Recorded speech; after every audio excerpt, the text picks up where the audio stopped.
Eu falei, comida começou a cair do teto, de preferência chocolate.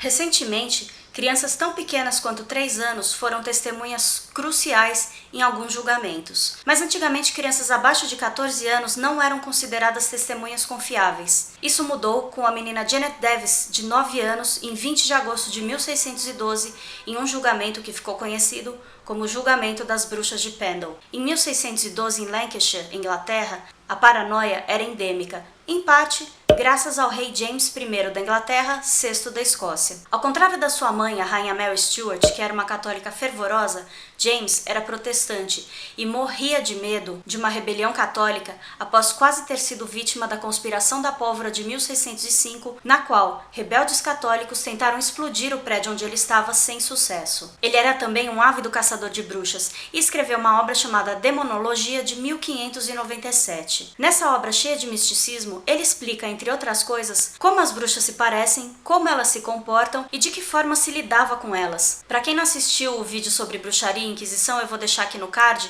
e uma das supostas bruxas citadas lá é a Agnes Careca, uma mulher cujo rei James acompanhou de perto a tortura dela depois que ela foi incriminada por deliberadamente causar uma tempestade e tentar afundar o navio no qual o rei James e sua esposa Ana da Dinamarca estavam. William Shakespeare chegou a se basear na obra do rei James para escrever a sua peça Macbeth. Nessa época, a família de Janet morava em péssimas condições em um lugar que era conhecido como Malkin Tower, o termo que é uma gíria para torre de No ano passado, arqueólogos começaram escavações em Pendle Hill, onde ficaria o Malkin Tower, para ver se eles encontram pelo menos as estruturas da casa, porque esse caso na Inglaterra ele é super famoso até hoje. Junto com a pequena Janet morava sua avó, Elizabeth Salton, mais conhecida como Demdike.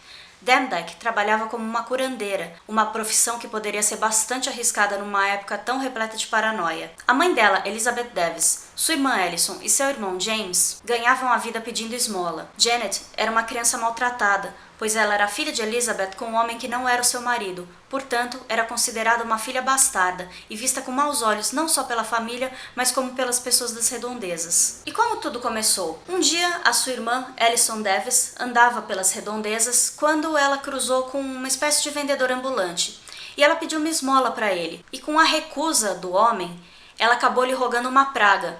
O que ela não imaginava é que o homem ia cair duro ali na frente dela. Desesperada e sentindo-se culpada, ela ajoelhou diante do homem e começou a implorar pelo seu perdão. Em registros da época, é possível encontrar a situação na qual o homem ficou depois dessa praga.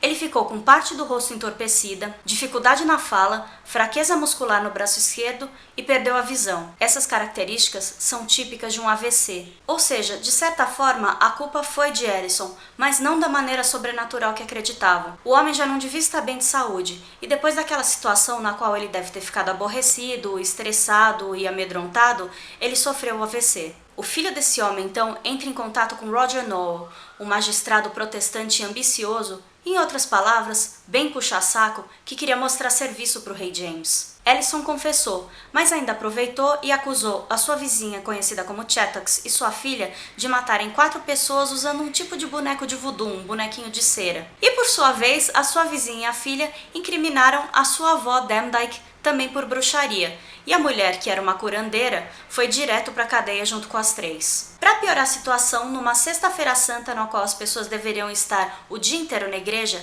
Elizabeth Davis, a mãe de Janet e Alison, resolveu dar uma festa. O prato principal da festa, um carneiro que seu filho James havia roubado. Festa rolando solta, acabou batendo na porta o delegado das redondezas, que foi até Malkin Tower com seus homens depois de uma denúncia. Ele acusou a todos de participar de uma reunião de bruxas na qual eles estavam planejando explodir a porta do castelo de Lancaster, onde as 4 estavam presas, invadir o castelo, matar o carcereiro com bruxaria e resgatar as prisioneiras. Mais uma vez, levou todo mundo preso. E a gentil Elizabeth Davis ainda incriminou quem estava na festa, mas já havia ido embora. Finalmente, chegara o dia do julgamento, 20 de agosto. Parte das pessoas estava naquela cela por estar no lugar errado na hora errada e, aproveitando que elas eram católicas, acabaram indo em cana. Outra parte por bruxaria. 20 pessoas presas e a única testemunha, Janet Davis, de apenas 9 anos. Apesar da idade mínima para depor sob juramento ser de 14 anos, o próprio rei James se pronunciou dizendo que bruxaria era uma traição terrível contra Deus e contra o rei, e que crianças menores de 14 anos deveriam sim testemunhar. Antes de mais nada, perguntaram a Allison se ela poderia curar aquele homem que havia sofrido o AVC, e ela disse que infelizmente não, mas que talvez a sua avó poderia. O problema é que depois de meses aguardando o julgamento, naquelas condições terríveis, a sua avó, com 80 anos e muito debilitada, acabou morrendo na cela. Depois, levaram ao tribunal do júri a mãe das meninas, Elizabeth Davis. Quando ela viu Janet ali, ela ficou furiosa e começou a berrar. A menininha caiu no choro e disse que a mãe deveria ser removida do tribunal do júri antes que ela começasse a falar.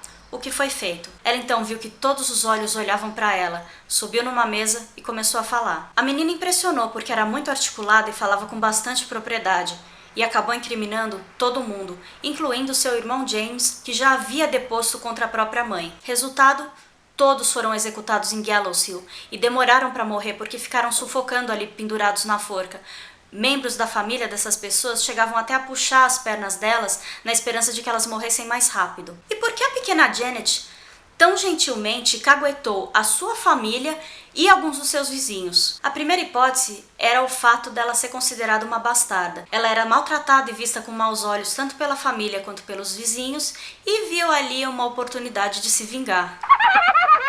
A segunda hipótese é que ela tinha tanto medo daqueles magistrados que ela achou melhor denunciar todo mundo para deixar bem claro que ela não tinha nada a ver com aquilo, que não era bruxa, que não era nada, e preservar a própria vida. Porém, 22 anos depois desse julgamento, quando Janet já era uma mulher feita, o precedente que ela abriu quase foi o responsável por levá-la também à execução. Em 1634, um menino de 10 anos chamado Edmund Robinson chegou todo esbaforido em casa e os pais perguntaram o motivo do seu atraso. Ele então falou que estava na floresta colhendo frutinhas silvestres. Quando ele olhou para dentro de uma das frutinhas, ele viu que tinham 2 cachorros dentro dela. Os cachorros então saíram, ficaram em tamanho natural e começaram a perseguir uma lebre. Ele então agrediu os cachorros com um galho. Um deles virou uma bruxa, o outro um menino. A bruxa então transformou o menino num cavalo e fez com que Edmund o montasse. Eles então foram à casa da bruxa. Lá dentro da casa pequenininha tinham mais 60 bruxas que começaram a puxar umas cordas e comida começou a cair do teto. Eu falei, comida começou a cair do teto, de preferência chocolate. Obrigada! Na volta, ele ainda encontrou um fauno, brigou com o fauno e falou que esse era o motivo pelo qual ele havia chegado à sua casa todo estrupiado. Os pais? Os pais acreditaram! E durante 3 meses, o pai do menino o levou de igreja em igreja nos vilarejos vizinhos para que ele apontasse as bruxas que ele vira dentro daquela casa. Resumindo, 20 pessoas foram presas.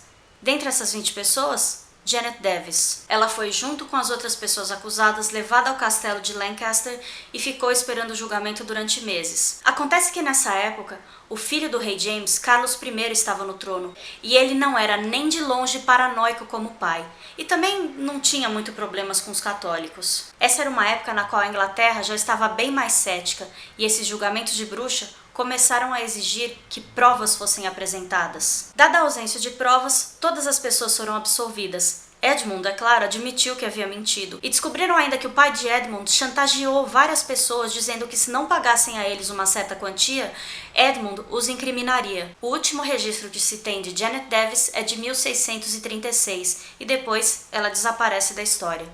Se você gostou desse vídeo, dá um joinha. Se não gostou,